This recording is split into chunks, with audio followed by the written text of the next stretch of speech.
And first of all, I would like to thank the President, the General Director, and all of those who have invited me here to facilitate this roundtable this afternoon. It's a great honor for me. First of all, I think that we're going to have more of a question and answer session. We are going to be talking about the horse as a vector of social integration, so we'll take a look at it through the eyes of the challenges of employment, training, and rural development. Perhaps seeing what's done on a European level, a national level, and a local level, and we will have precise, very specific examples that will be given to us by the different speakers. And the questions that I have will hopefully enable us to better understand these different issues. Now, as our director said, unfortunately, Hilde Wortmann is not with us for reasons of, once again, COVID. It's a great disappointment for her because she is extremely active in the horse world. She loves horses, and we have a little video that we will be able to watch. First of all, I'd like to introduce, I will introduce the 5 speakers, and then we'll look at the small video, and then I will ask questions of the different speakers, the roles that the different institutions play in the horse sector when it comes to social integration thanks to the horse. So to begin with, Mrs. Hilde Wortmann, who is an MEP, and she is the chair of the horse group of the European Parliament and has been since 2015. Initially, she was very involved in gender equality, but today she is now the chair of that horse group of the European Parliament, and she herself will tell you about this in the video that she has made for us. She adores horses. She's been working with horses since 2015, hoping to use them as engines for developing in Europe. Then we were meant to have Marc Venten as well, but as you heard earlier, unfortunately, he too has COVID. But he is going to be represented by his left-hand man, by his right-hand man. And since 2006, Marc Venten was somebody who has a professional rider. He owns 25 horses. He's also the president of a driving stables in Bruges in Belgium. He has many carriages, and he too has lived a very sportive life. He is a world champion in polo. He is a judge within the FEI, and he has also represented the Flemish riding world. He'll tell us more about that later. We also are lucky enough to have the Senator Jean-Pierre Vogel with us. He's Senator of the Sarthe, and he's the president of the Senate Horse Section. He is a politician who is extremely active in the territories. He is the president of the Commune of Communes, the vice president of the Sarthe since 2014. He's also a horseman. He has been doing 3-day eventing. He is strongly invested in all of this, and he is also an accountant in this session. He has been the president of the Senate Horse Section Cheval since 2018. Silvie Duare is an engineer in agronomy. She has been studying water risk and other spatial threats, and she created Equiresource in 2007 with Hypolia and the Normandy region. And she's going to tell us more about that later. Today she works for the Ministry of Ecological Transition, and she's at the head of the Department of Water Risk and Nature. And lastly, we have Eric Turon, who's a regional councillor in the Pays de la Loire. He's in charge of the horse sector. He's always adored horses since he was young. He raises trotters. 2 of his sons also work professionally in trotting. He has been the mayor of Vitré since 1998, He's also vice president of the Saumur Val de Loire agglomeration.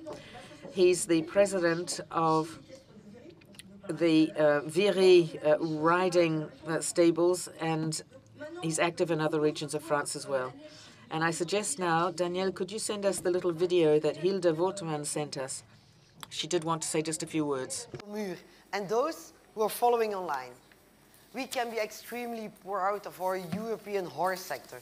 We are the center of the world when it comes to our horses and riders.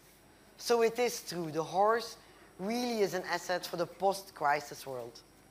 The horse is an animal like no other. From agriculture to sport, it can do it all. A wonderful animal, my most favorite one. That is why this conference is so important. We must highlight their various assets. I've been riding horses before I even learned to ride a bike. It has been my first true passion. And as I got older, my interest in politics grew. And it's a privilege to be able to combine my two passions as president of the MEP Horse Group. As all of you do, the MEP Horse Group believes in the sector. This is something that I say not only as a rider, but also as a politician. And I have the numbers to prove it. Europe counts no less than 7 million horses. The horse sector creates 800,000 jobs and has an economic impact of 100 billion euros a year. Horses have an economic, environmental, educational and social value. And that's exactly what the MEP Horse Group wants to support and encourage. I would like to thank the IFCE for this fantastic conference. Unfortunately, I could not make it in person this year, but I've been following online, and I will take all the insights of today with me to fight for our horse interests in the European Parliament together with the European Horse Network. Thank you to all of the panelists for sharing your knowledge, and mostly to my dear friend Mark Quentin, whom I work with very closely for our European horse sector. I'm wishing you a wonderful evening. Thank you very much.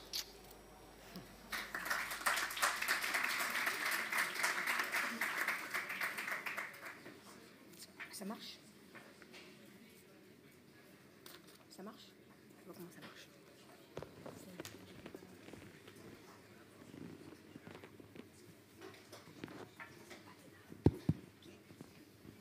Donc, pour rester donc sur l'échelle européenne, donc nous avons parlé tout à l'heure. We talked earlier about the European Horse Network that was actually created by the first conference done by Sweden. Could you explain to us a little bit what is the role of the European Horse Network, please? Well, thank you very much. I would just like to say hi to Marc Quentin. I'm certain that even if he is in bed, he is watching this, listening to this. So get well soon, because we need you, and we need your enthusiasm. And thank you very much to Hilde as well for her energy, which is always something that helps us so much in what we do. What is the point of having a horse network?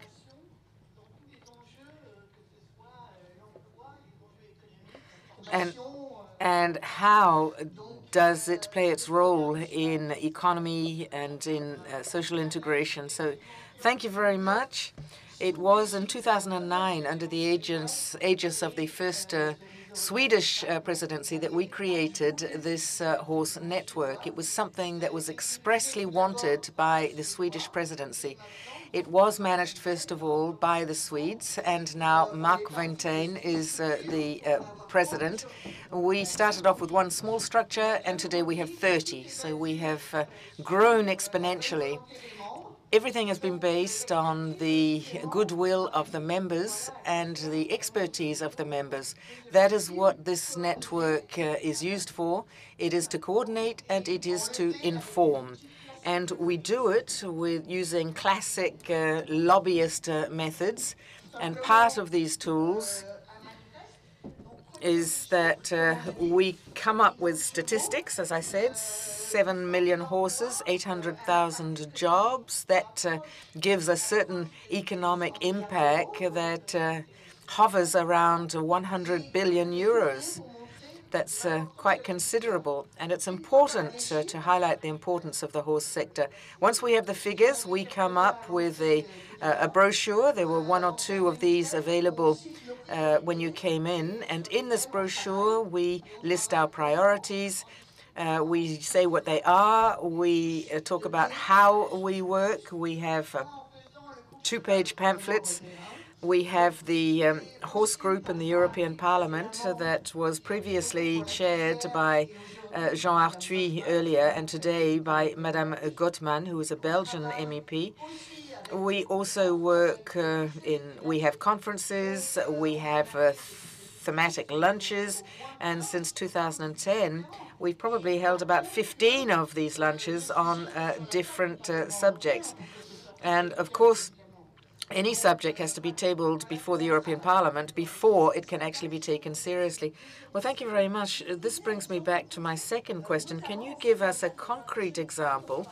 In one of these working lunches that you have, what would you bring up when it has to do with jobs, for example? Well, all of these working lunches do have an impact when you're working with MEPs, but I remember one in particular that where the theme was growth, employment, new jobs, environment.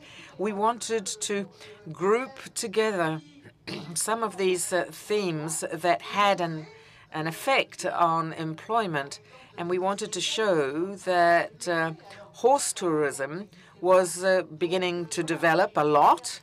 40 years ago, it barely existed. So it creates jobs. It helps maintain the rural countryside. It was very interesting because it offered new types of jobs. And during that lunch, we wanted to show some of these MEPs who had no idea that even in the agricultural world, there were certain jobs that one could not delocalize. All of this was just to show that the equine sector was a very important one and that it was worthy of being supported. And the best way to do this is that every time there is a text that might have an impact on the equine sector, we can step in, we can make our voice heard, and that, for example, is what we did in the case of the antibiotics, where MEPs wanted to forbid antibiotics for animal consumption and just keep it for human consumption. And Hilda Wotmans managed to put a stop to that text, for example. Well, thank you very much for that information. Are there some countries that have gone further than others? Is it easy to federate all countries, or are some of them easier than others? No, we have some countries that are leading the field, such as France, but we do type to work on all types of topics. For example, the TVA rate. Sweden has a rate of 27%, and they, of course, did not want to work with us until all of a sudden they saw the light and said that it might be interesting to work with us about on VAT. We do try to speak and interact with all of these different players. After all, we're dealing with themes. We're not dealing with nationalities. We are giving information that could be used in all member states. Well, that's an excellent example of a European success, themes, not countries. And what do you think are the challenges, the difficulties, or the opportunities for the future? That's one of the things that our conference is looking at. Well, first of all, it is, of course, recognizing the role of the horse. We want to be recognized, acknowledged. We want to have a true voice with which to propose things. And in order to do that, we need data, agricultural data. France has a lot of data, but that's not the case of a lot of other European states. And it's very difficult to get this to trickle up to the European level. Ask if the European Commission does not have statistics concerning horses, for example. So we're going to fight for that. We need statistics, therefore. We need studies to show the importance of the horse, the impact that the horse has. We support with the IFCE and the INRA on the greening virtues of the horse. That is so important to show all of that. This is data, and normally every time the legislator is legislating, they tend to sweep all of this aside simply because they are ignorant of it. So that we must put a stop to that. This data must get up to those who do the regulations to inform that they must be informed and educated. So you're the link between the world of politicians and the world of the horse. Absolutely. We try to generalize all of this so that it can be understood, so that the decision makers can understand this information. And we always turn up with 2 or 3 ideas that could be put forward. We also say when we would like some type of amendment to be done, because we work with the MEPs on amendments. These are the tools that we have at our disposal, and we're using them more and more. And the opportunities for us would be to continue to work with MEPs or senators who are willing and who will be able to pass on this information to all of the others. We could never talk to all the MEPs. So if we can talk with 1 or 2, they can talk to others, 20, 30 or 40, and it can radiate out like that. We will continue to do this. We were talking about Ukraine. We are going to be working with the Polish MEPs as well. So there are all sorts of things that we can do concretely to get these messages across, to lever and to advocate. And Ursula von der Leyen, the President of the European Commission, she's told us quite clearly back in November that she was on our side. And in fact, she has always said that right since she took office, because she adores horses. And when there is a problem with a text, I know Mrs. Weidmann goes and knocks directly on Ursula von der Leyen's door. So we're very lucky enough to see that what's at stake concerning horses is actually involving more and more people on a European level. Perhaps you could keep your questions for the end. We will do the roundtable amongst all of the speakers, and we'll keep the questions for the end. So now we've been at the European level. Let's take a look at what happens on the national level. We're lucky enough to have representatives here in France. We've seen that we have some MPs in the National Assembly, but also in the Senate. Jean-Pierre Vogel, could you tell us a little bit about the role that the horse section plays in the Senate?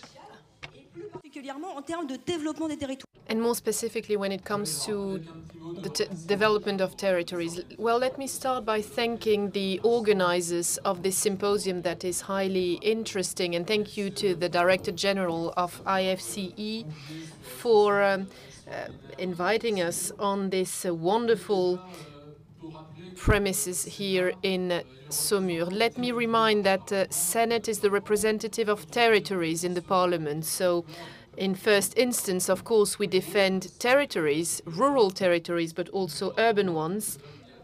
And it goes without saying that horses have their place. The horse section gathers about 30 senators. All of them have been made aware of the dimension of the equine system in its globality, and also we raise awareness with them, for those who know it less, on issues as well, because when it comes to defending amendments or maybe in the finance law items linked to taxation or others, well, we have to raise awareness with colleagues. We have to make sure that we become relays of sorts. We all have our interests. We all have our convictions, but also our own knowledge. And we are not necessarily experts in all domains, so we must make sure that we convey some information. Now, when it comes to the horse section, well, we start by making hearings with experts, institutional representatives, the IFCE as well. We welcomed Jean-Roch Gaillet several times over the past few years within the Senate. We try and understand the issues better, and we also try to intervene in the best possible way and in the most objective manner as well. Let me also state that compared with my colleague Martine, who is my counterpart for the horse section in the National Assembly, we work together, the two of us, because the interests we defend are societal interests, interests stemming from the industry in its globality. We are defending France's interests as well. And when we have specific items, we call each other, we see each other, and given that the French National Assembly is the first, in first reading, they have the first reading, we have a second reading, but they have the last word. So sometimes we ought to make sure that we agree beforehand. Of course, I'm saying this joking, but still. Now, there is also the whole territories, planning of territories. We have the issue of breeding as well, which is a true power. The breeding of French breeds, French horse breeds, recognized on the international level.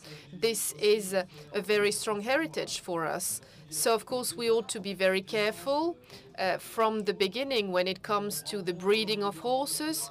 We also meet on a regular basis the French Horse Riding Federation. It is the 4th federation in France, soon maybe the 3rd.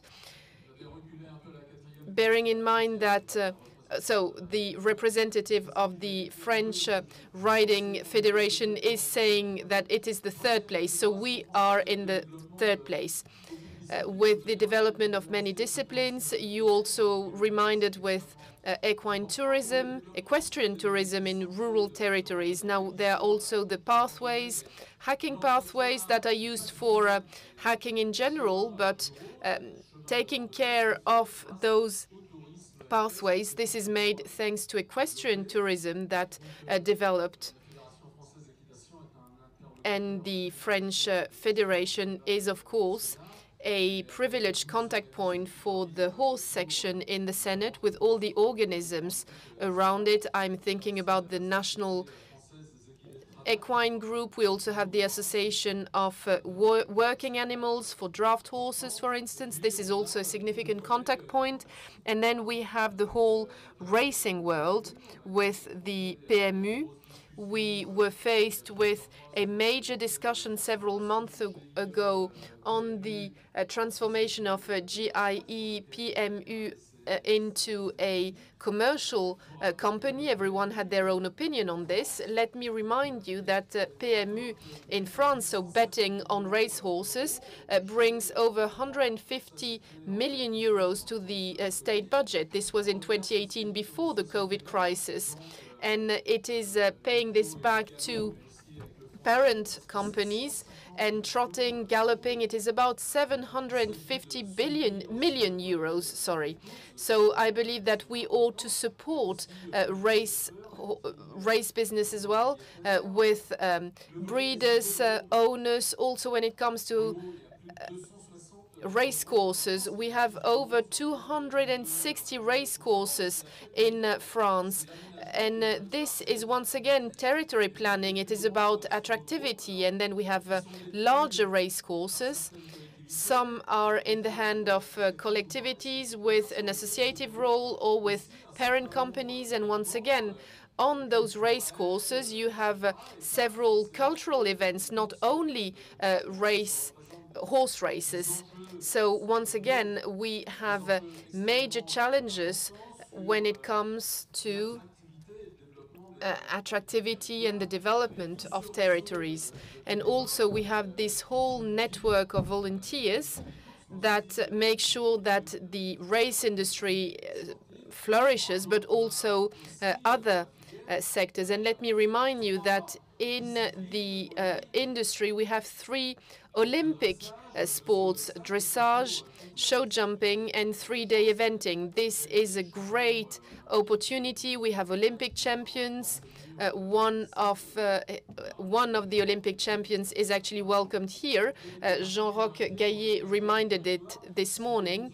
And when it comes to territory planning, well, unlike many other disciplines or sports organizations, we know that the installations, the infrastructures are supported either by associations or by the private sector and not by the public entities. If we talk about a swimming, do we have sometimes public swimming pools with private funding? No. Same thing for football pitches, whereas riding centers are usually supported by private players. In the rural sector, as well, at least. In the urban sector, it is a little bit different because we have many sectors that are supported because there is some economic activity and some money to be made. But in the rural business, it is more private players. And I think the average turnover is about 12,000 euros per year. It's a minimum wage for people who are working 80 hours every week. So what are we doing at the Senate? Well, within the horse section, we are trying to make sure that the economy, the regulation is actually able to move forward and to be in line with the various issues from the horse industry. There is one example we started working on. Of course, this is about the industry. When it comes to horse transportation, for instance, everything that is linked to professionals, builders of trucks, horse trucks, 3.5 tons is the official limit for the regulation. And we know that for well-being, we need larger trucks, horse trucks. And now we have a regulation in order to be able to have a transportation for 2 horses, to have a small truck, 3.5 tons, to have just 1 horse and a van behind it, because the total load of 3.5 tons is exceeded. And if you are stopped on the road, then you have to leave a horse on the side.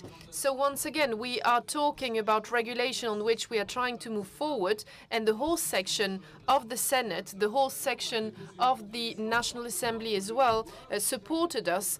And we put forward a law in order to reach 4 tons or maybe 4.5 tons. Well, thank you very much for all those concrete examples that allow us to understand better the role of the Senate, how it is articulated with the Assembly and also with Europe, because I do believe consistency is needed. Now, you are an accountant, so you have probably a role on this significant topic of taxation. Could you maybe talk about the role of Senate when it comes to the evolution of taxation, which is essential for the various players in the industry? Well, France was condemned in 2012, and this was a catastrophe with the increase of the VAT rate that was applied.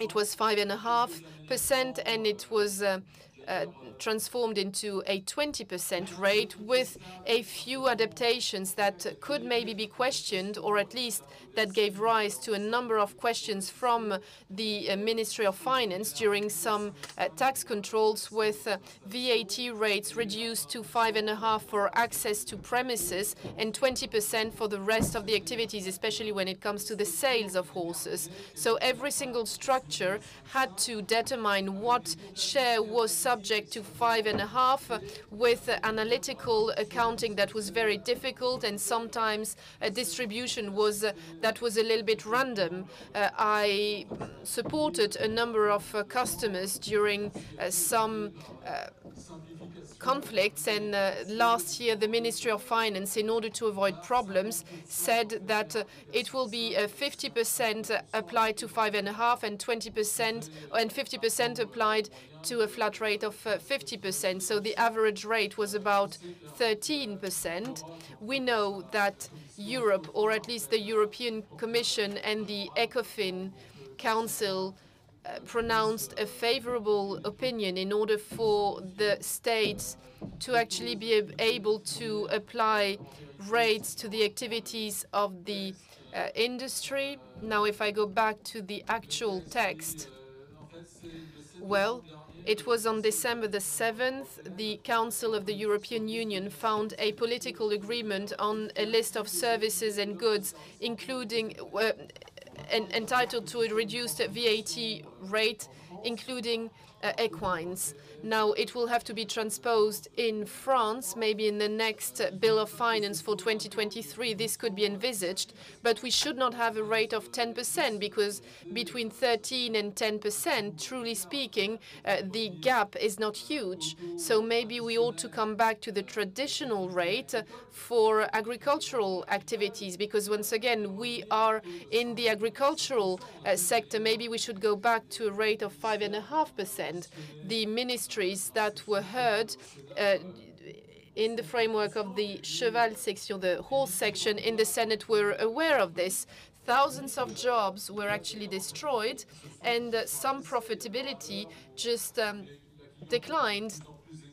We know that customers in riding centers have high expectations. We have to improve the premises in order to accommodate animal well-being. So we must make sure that professionals have margin again in order to invest this in their premises. Those people are living because of their passion. They're not surviving economically speaking. They live with it because they do not have too many needs. Their needs are mostly for the animals. We are mostly talking about people who do not take holidays. They do not have big cars. They do not have a second house. So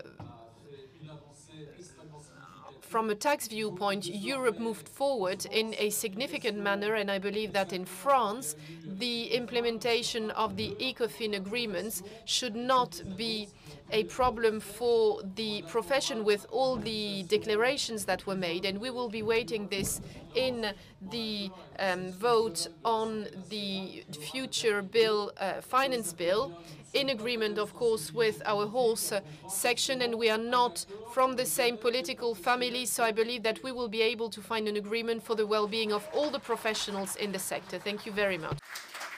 Merci pour ce très bel exemple de...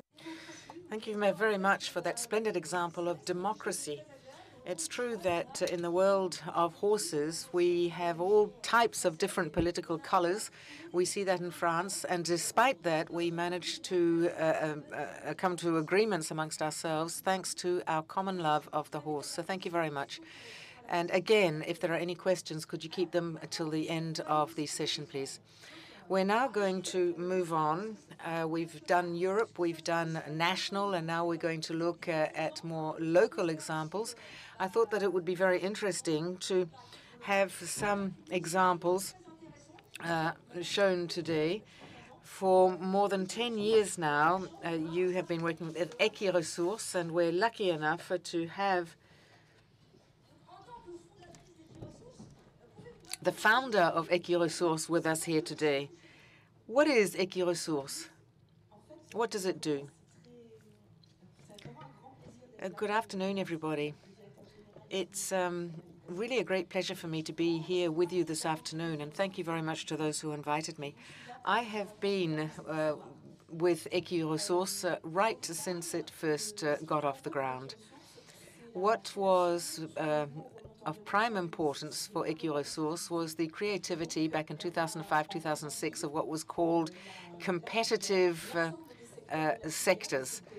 And you know that if you know the horses sector, the equine sector, you know that we have different facets in there. You've got leisure, you've got racing, you've got breeding.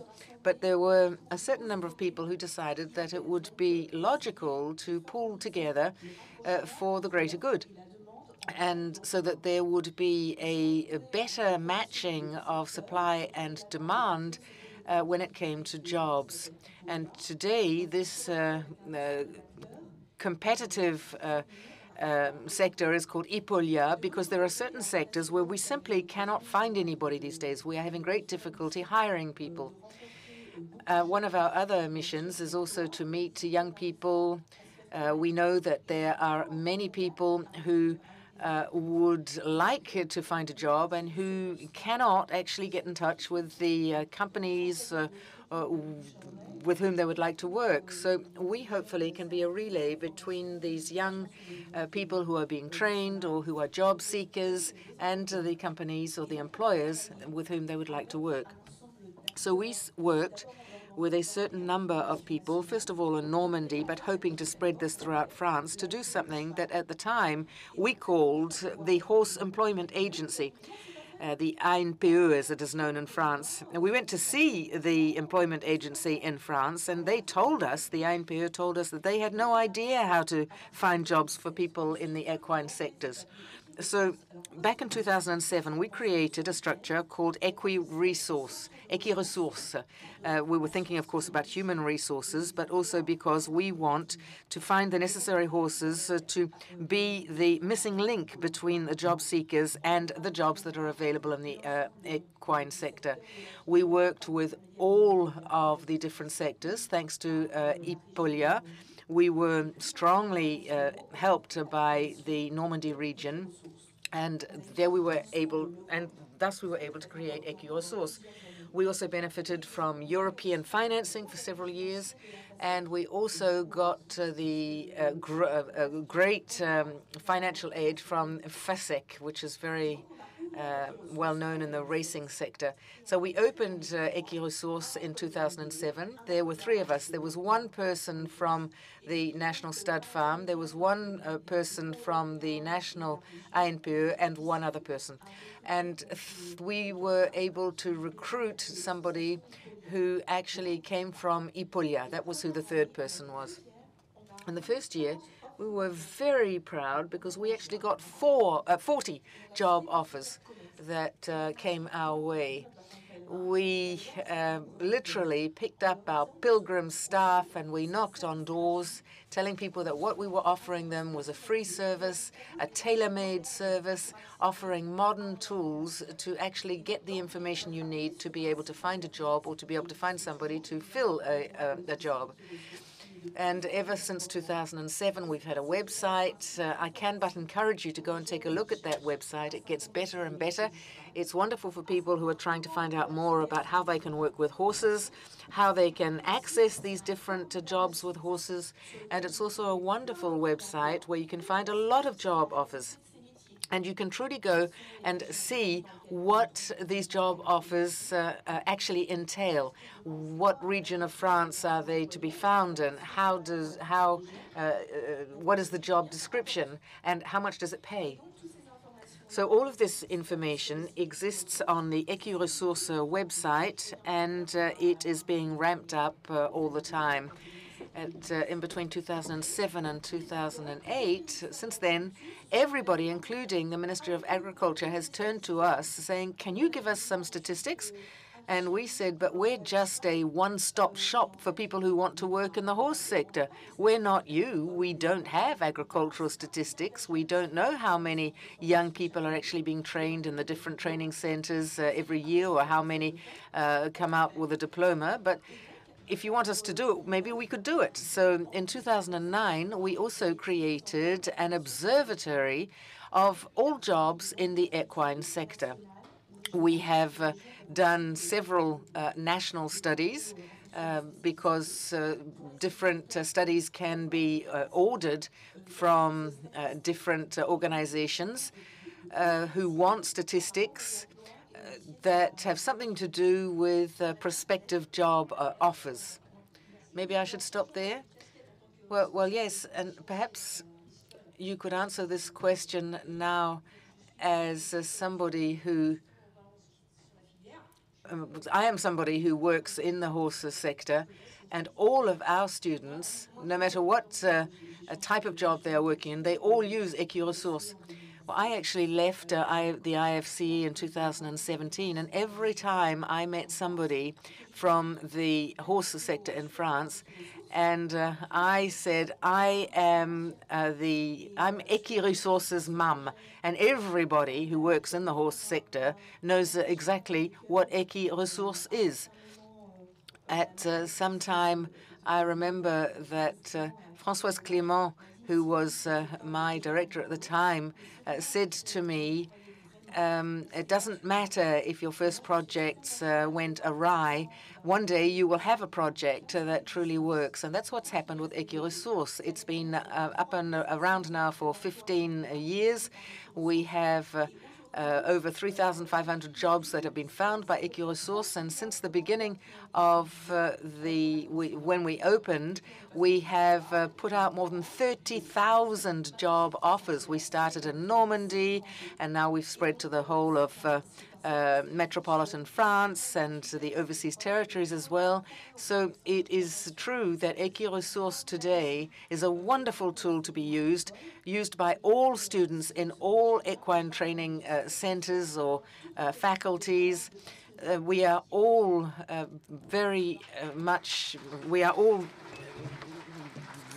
we love what we do, and I can but invite you to look at the website. Well, thank you very much. Perhaps I'll move on to the last question for you as well. equine now has proven its worth. It's 15, 17 years old. What have you learned? Well, I think that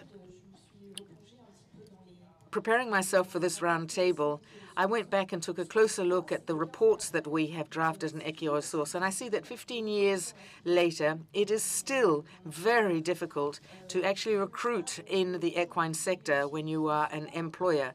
Today, we still have jobs that are not particularly attractive for youngsters, that are not well known for youngsters, and I think that one of the things that we truly have to work on in the future, and hopefully equine will be able to do that because we are launching a campaign for that, is to make these jobs known amongst the public. Talk about the different types of jobs that are available for young people who are seeking to find a job in the equine sector. There is always a problem with jobs, and equine therefore continues to try to promote to these jobs in the equine sector. Now, there's always another thing that is a problem in the equine sector, and that is turnover. We have a turnover of about 10% per year, which means that every 10 years we have renewed 100% of those, about the 70,000 jobs in the equine sector. But for direct employment, a 10% turnover is exceedingly high. So there are questions that we should be answering ourselves. For example, why is the turnover so high? We can also see that often there's a majority of girls and women working in this sector. They tend to be most of the horse trainers. So we have to continue to maybe improve the gender aspect and improve the development again, and probably try to decrease the turnover. Well, thank you very much for what you've spoken to us about. Thank you very much for having talked about the European funds that you use as well. Maybe this is something, the fact that you received them, maybe this is something that could be extended to other people in Europe as well. Our students are often looking for jobs abroad, and they too would like to receive that. Actually, we already do this. We have a certain number of job offers on equine that come from abroad, often training courses abroad as well. Thank you very much. Et après ce bel exemple d'outils. After the example of national tools, well, it is also important to look at regional successes and also at the level of the city. Mr. Turon is a regional councillor and an elected representative of the city. So the first question will be about training. The Région Pays de la Loire stands out because of its training. No, of course, I'm not an objective someone, but in the equine sector, we have two main poles, especially the vet school of Nantes and the faculty for tourism, cultural and hospitality, about 100 people studying in the horses. Could you tell us more about this? Well, good afternoon to you all. Thank you very much to the director for welcoming us on the premises, and thank you for the Madam Member of Parliament to have thought about this symposium here in the Pays de la Loire. In the Pays de la Loire, we are welcoming one of the 4 vet schools in Nantes, Oniris, with a university hospital centers where we are able to treat intensive care and emergencies, so the students are able to act directly. And we also have Saumur with a mayor, president of l'Aglo, who, and in the past, a former mayor and president of l'Aglo said, well, why not a university center in Saumur? Many people had doubts. The university center started in premises that could be considered as absolutely not nice, but there was a real request for trainings around the horses, high-level trainings, and because here in Saumur we have a license when it comes to the selling of equine products, management of equine companies, and also a master around tourism, sports, and adventurous pathways. So based on this success, and together with other trainings linked to tourism, the region decided to build a university center that was inaugurated in September last year. We welcome students from all over France, and I would like to thank every single one who was bold enough and ambitious enough to believe in a university center in Saumur. In the region, we also have other training centers with lycée, for instance, high schools, for instance, in Laval, High School of Boitillac. And we are also very proud of this training jewel that we have here in Saumur with the National School of Horse Riding that provides trainings, especially a high-level training, the executive master Cadre Noir. And when you pronounce the word Cadre Noir, it goes without saying that this is a sign of seriousness. And of course, people who are trained here in Saumur at the IFCE are true ambassadors for the whole of France when it comes to training afterwards other trainers. So they become trainers of trainers. Now, yes, we have people who are committed on those kind of trainings before A-levels, after A-levels, because the equine industry requires very diverse skills. So thank you very much for the region for its support.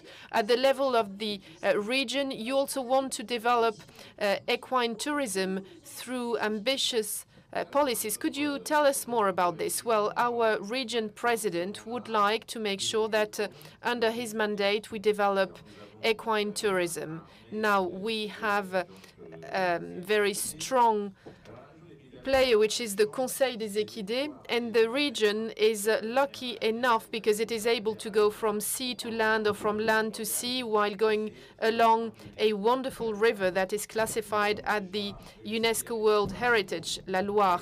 We manage this with La Loire à vélo, Loire by bike, and we would like to be able to do the same with equine tourism. Now, equestrian tourism and equestrian world is quite a peculiar word because we are talking about men and women who are passionate about horses, who are able to speak to each other.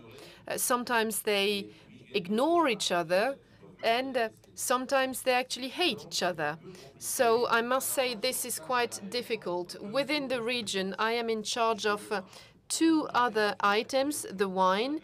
When it comes to wine, we have an interprofession called Interloire. I also have forests under my competence. And for forest, we have FIBOIS, which is an interprofessional association going from upstream to downstream. And when you reach the horse business, it is more difficult to get everyone to agree. So, of course, we have to raise up to the challenge because we are lucky enough to have wonderful places, wonderful spaces. We have former breeding centers. We have a wonderful cultural heritage that is extremely wealthy and rich, and we have everything we need to succeed in the equestrian tourism, except that when it comes to equestrian tourism, well, we do have wonderful equipments, beautiful premises, but if you want to have a to move, to go from one point to another, and to do it with a quality tourism. This is quite difficult. Beforehand, people would sleep outside with their horses. They were quite adventurous. But now we have people who want to make sure that they are able to do horse treks. Most of the people do not want to compete. They want to make sure that they are as close as possible to nature. However, those clients want to sleep in comfortable beds in the evening. They want their horses to be in comfortable box in the evening. And sometimes if you only have a few riders in the family, then you have to make sure that those who are not riders are also able to take advantage of their stay. We have Camargue and Drôme in France. Oh, you are from Drôme, madame. Well, I could have said so. Well, we have a number of regions that understood that, but our backbone is being implemented with the D'Artagnan pathway, and we have to work around the D'Artagnan pathway in order to have the possibility to have a free movement, because tour operators who offer treks abroad, well, I believe that we can do as well here in the Pays de la Loire. Now, it goes without saying that Saumur is a capital for the horses, but I always wonder whether Saumur is a horse destination. You can be the capital of horse riding without being a destination. I believe that maybe we rested on our laurels here in Saumur, and I take full responsibility for this.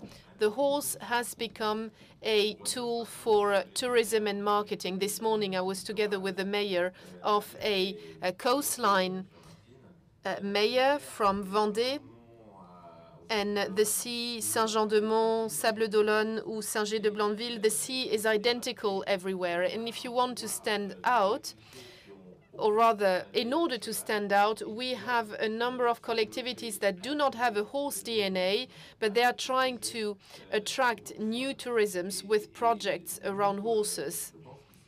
And I do believe that us here in Saumur, well, Jackie has gone. This is a true pity, but I wanted to tell him, Jackie, at the beginning, he was afraid of horses. You know, when he had to when there was a prize ceremony, he was 30 meters away from the horses because he was afraid of them. But now he understood, and many elected representatives understood that there was something at stake from an economic viewpoint with horses. I've been fighting for a very long time. I've been an elected representative for a very long time, and it was complicated in Saumur, Jean-Michel could say it, to grant 10,000 euros for a project around horses when we were saying we were the capital of horses. Now, of course, things are changing and moving forward, but I do believe, ladies and gentlemen, members of parliament, that maybe we should start working around a label that could be a horse destination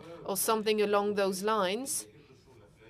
I believe that a lot should be done in order to label the cities that are tabling on horses in order to attract a new clientele, be it a French or a foreign clientele.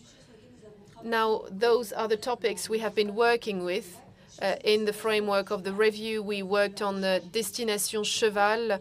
There are many questions to be raised. So how can we go from being the capital of horse riding to becoming a destination for equestrian tourism?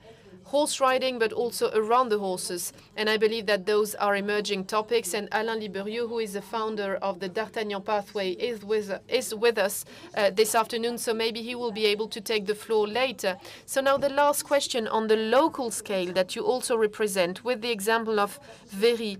You are the president of the Association of Véry. Could you tell us more about it? What is at stake? Well, Jean-Roch introduced you to the whole way it works. The IFCE house is here in Saumur, where we are. We have another site 1 kilometer away from here with a race course. And this is the place where all international competitions take place, be it a CCI or driving competition. It is also the field for the French pole for 3-day eventing, because the premises can be used all year around. It is the place where many trainers train. I'm thinking about Maxime Liviot, who's an Olympic champion, and I am also thinking about the pupils, the students of the school. They are able to train there, and it is also a place where people from Saumur are actually able to hike and to walk around. Now we are working, or rather we are taking care of this place in the framework of a public contract, but this will not be the case as from 2023. And elected representatives said that they did not want this site to lose its horsemanship vocation, and the smallest village until the city of Saumur, the department, the region, every single player stated that this site had to stay alive. It had to evolve as well. So the project that we are trying to build, and I'm sure we will succeed in it, is a project that will be around the topics horse and nature. So we will have new proposals that will be put forward around the horse, because of course we have to make sure that this can stay alive, especially when it comes to equestrian tourism. We had a great hotel project, but unfortunately it has been delayed because we have a number of urbanistic documents that should be compatible with these equipments, and this would have been a great opportunity to have an equestrian hotel where you could come with your horse, you could get a room or an apartment, and you could do a daisy trek in a way. So you leave in the morning, you come back in the evening. And for those who are not riders, how I was mentioning them before, they could still take advantage of our heritage here in Angers and in Saumur and in the region around it. We do believe in this project here in Saumur, even though we have a few constraints. Madame Duare, in her new function, if I'm not mistaken, well, we might have miraculous developments, or rather miraculous flowers on the site that are blocking us because we have to protect them, but motivation will win over constraints, and I am sure that within 2 years we might have a new symposium on the very site, because we will also plan for business. We will have rooms in order to welcome companies, and I'm sure that we will have a room big enough to welcome a symposium as today's symposium. Thank you very much. Merci beaucoup. Je trouve que l'ensemble. Thank you very much. I have seen that all of these examples show us yet again just how very rich the world of the horses can be.